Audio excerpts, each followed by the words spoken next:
Bien, voy a explicar sobre el complemento y el suplemento de un ángulo. Aquí está. Ángulos complementarios. Dos ángulos son complementarios y la suma nos da siempre 90 grados. 90 grados es un ángulo recto, forma una L. Entonces, si yo lo parto a este ángulo, por cualquier lado, la suma de estos dos ángulos siempre tiene que darme 90 grados. Por ejemplo, ¿no? Aquí nos dice teta más alfa es igual a 90 grados. Lo voy a tratar de hacer con otro ejemplo. Aquí y aquí. Ya está. Siempre este mide 90 grados. 90 grados. Ahora, si yo digo, yo trazo cualquier semirrecta, siempre del origen, le voy a colocar aquí A, O, el origen O, y B. El ángulo A o B. Y yo le trazo una semirrecta. Lo voy a borrar.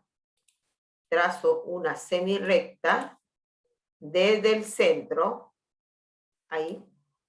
Y si este ángulo mide, 30 grados, ¿cuánto medirá su complemento?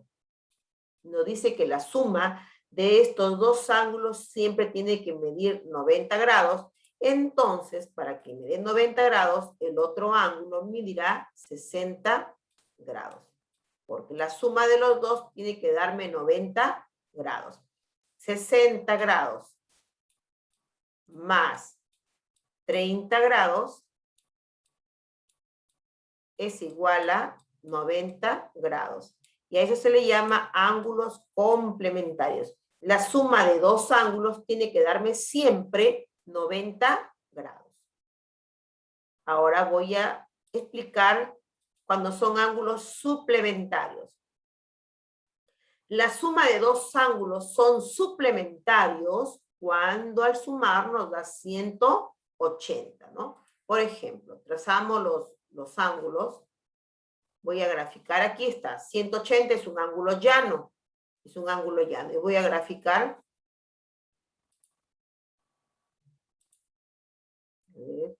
Aquí lo voy a hacer, un ángulo llano. Ya está. Tiene su centro. Y si yo quiero trazar otro ángulo aquí, y le puedo colocar un valor, este ángulo puede medir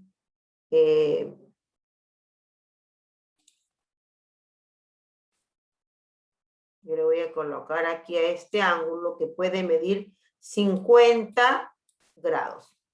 50 grados. No olvidar que todos el ángulo tiene siempre letras mayúsculas. A puede ser O, puede ser cualquier letra, A o B. Y le he trazado una semirrecta que podría ser P.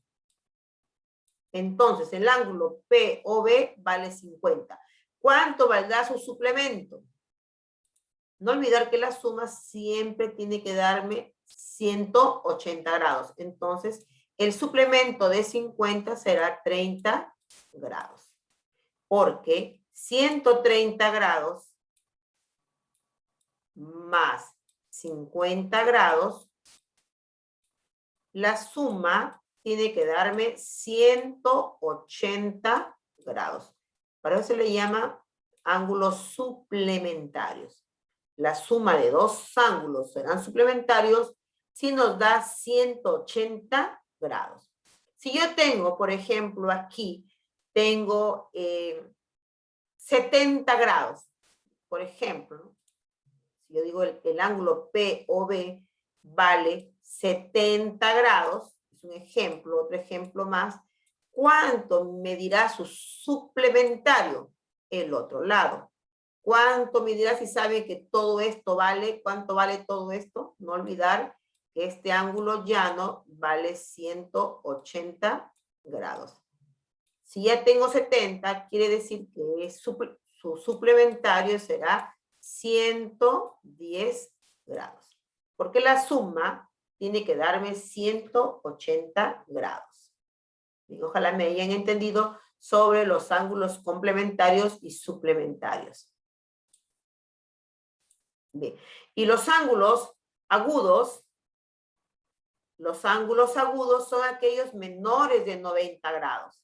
O sea, a partir del 1 hasta el 89 grados. Se llama ángulo agudo. El ángulo obtuso es mayor que 90, pero menor que 180. O sea, 91 hasta llegar al 179. Se llama ángulo obtuso. Y el ángulo recto siempre mide, el ángulo recto siempre va a medir 90 grados. 90, se llama ángulo recto. Y forma una L. Ese es el ángulo recto. Puede usted trazar a cualquier dirección. Ahí. Y a esto se le conoce como el ángulo recto. ¿Cuánto mide? Pues siempre el ángulo recto mide 90 grados. Y si usted quiere le coloca letras. Puede ser P, Q, R. PQR. Y se denota ángulo PQR o también R, Q, P. Siempre en el centro tiene que ir el vértice. A esto se le conoce como ángulo recto. Ahora, el ángulo llano siempre mide 180 grados. El ángulo llano, 180 grados. Y el ángulo de una vuelta, pues toda completa sería 360 grados. Bien, esto es con respecto a los ángulos.